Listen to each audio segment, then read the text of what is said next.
Rachel Reeves is robbing pensioners to pay for Labour's climate change agenda, Lee Anderson has declared.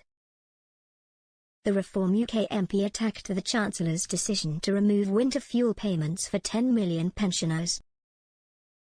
And the Labour Party's bombshell policy could also spark embarrassment for Sir Keir Starmer, with Ms Reeves's number 2 in the Treasury, Darren Jones, previously fighting changes to the winter fuel payment.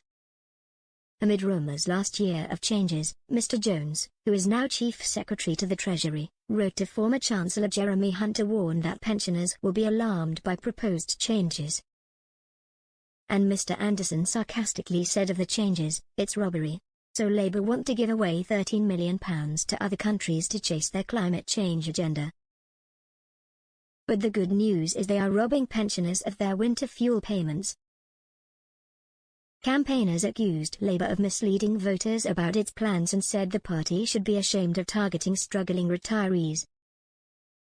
Ms Reeves is axing the universal winter fuel allowance, which is £200 for pensioners under 80 and £300 for those over, with immediate effect to save £1.5 billion. Instead, only retirees claiming pension credit and some other benefits will be eligible. It means the 11.4 million people currently in receipt will drop to just 1.5 million.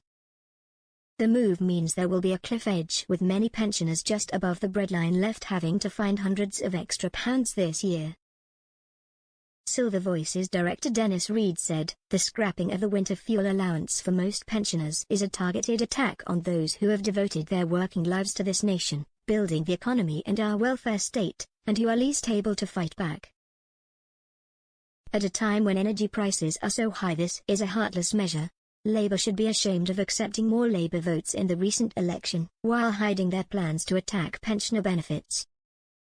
It was always suspicious that there was no commitment on pensioner benefits in their manifesto. They have also been disingenuous on the question of social care reform, indicating during the election campaign that they would continue with the Tory cap on lifetime care costs and now dropping any reform on social care charging during this Parliament. Blaming these planned decisions on the Conservatives does not wash. Money is being taken from the pockets of harder pensioners to pay more to those with strong trade unions. Silver Voices will lead the fight to expose the hypocrisy and cruelty of these measures. And the government will be embarrassed by Mr Jones, just months ago, saying proposals to remove the winter fuel payments for millions of pensioners will cause additional pain and heartache. A letter sent to Ms Reeves's predecessor, Jeremy Hunt, stated, "Pensioners will be deeply concerned about such speculation, especially ahead of winter, and anxious that their incomes may be under threat from this government." Pensioners are already having to contend with dramatic increases to the cost of living, particularly when it comes to their energy bills. The price of gas has risen by 60% over the past 2 years, while the price of electricity has risen by 40%.